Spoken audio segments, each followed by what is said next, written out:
turn me around, turn me around. Oh no, ain't gonna let old George Bush turn me around. We gonna keep on walking, keep on talking, gonna build a brand new world. Private comment. I want to introduce you by President of the ILWU Local 34, Richard Cavelli, please. Thank you. Thank you very much. I am happy to report that today, May 1st, 2008, the entire West Coast is shut down.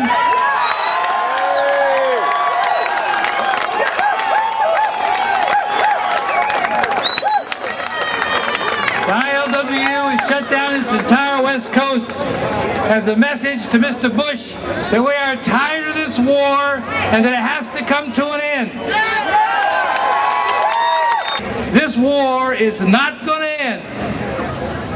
It's not going to end because of the politicians we put in office last November, or 2 Novembers ago, who have failed miserably. It's not going to end until we get people in the streets, exactly like happened at the end of the Vietnam War, to end this thing.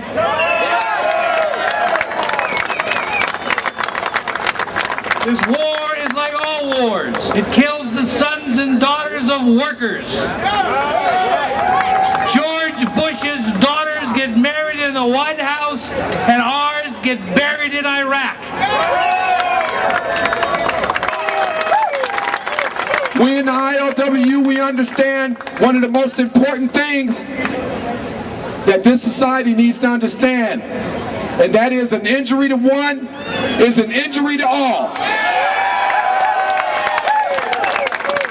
That's why it doesn't matter if you're a longshoreman, if you're an office worker, if you're a garbage man, if you work at McDonald's, if you're a secretary, if you deliver papers, if you're a bike messenger, it doesn't matter.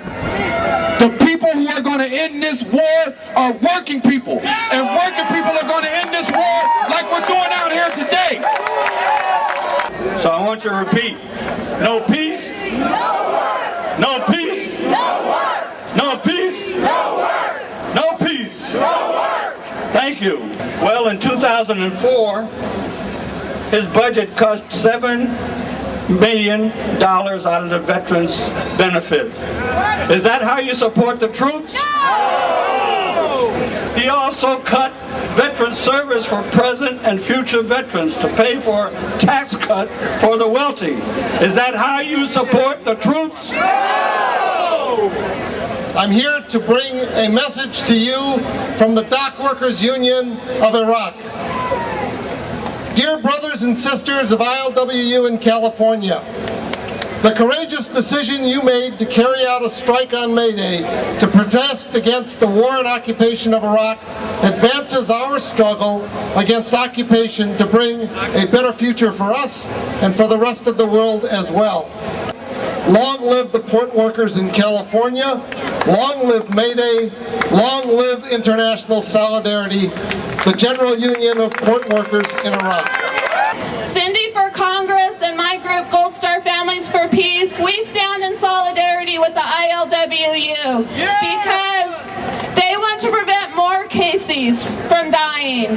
They want to save the people of Iraq and Afghanistan from U.S. imperialism. And they want to abolish free trade agreements so everybody has a right to peace and prosperity, not just white Christian Americans. We have to not only march and sign petitions, but our protest has to be militant against the war machine, the people who profit off of our children's deaths.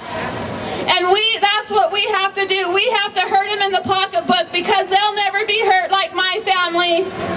They'll never be hurt like the Iraqi families.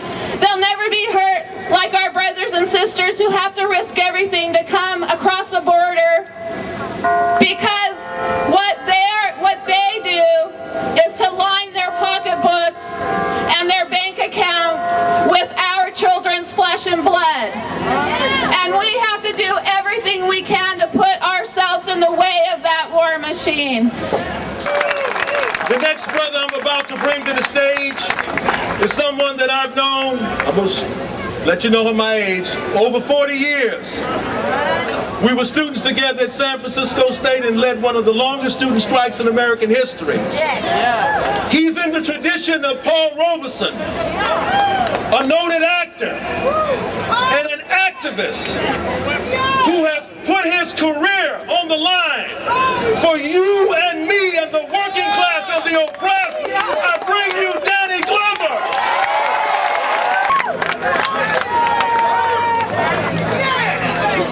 We're here because we're here in the service of justice.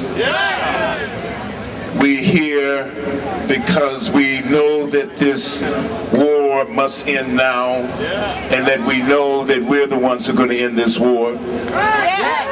We're here because our children's and our children's children's life demand that we be here today. That we be here, right here, and challenge empire, and challenge its way of doing business, and say it will not do business as usual on our stand, on our watch. That's why we're here today.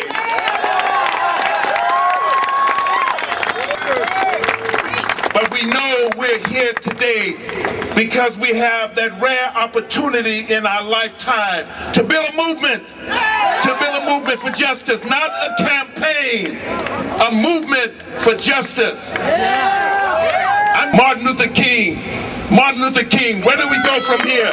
Community of chaos. Thank you.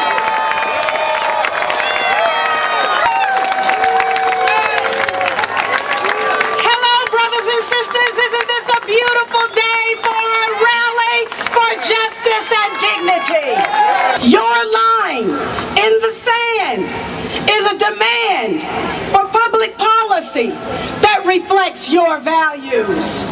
Your line in the sand, a livable wage, repeal of the Bush tax cuts, repeal of the Patriot Acts, the Secret Evidence Act, the Military Commissions Act, the right to unionize, single payer, health care, repeal of NAFTA, and end to the Bush-Pelosi war. Military recruiters out and more teachers in our classrooms.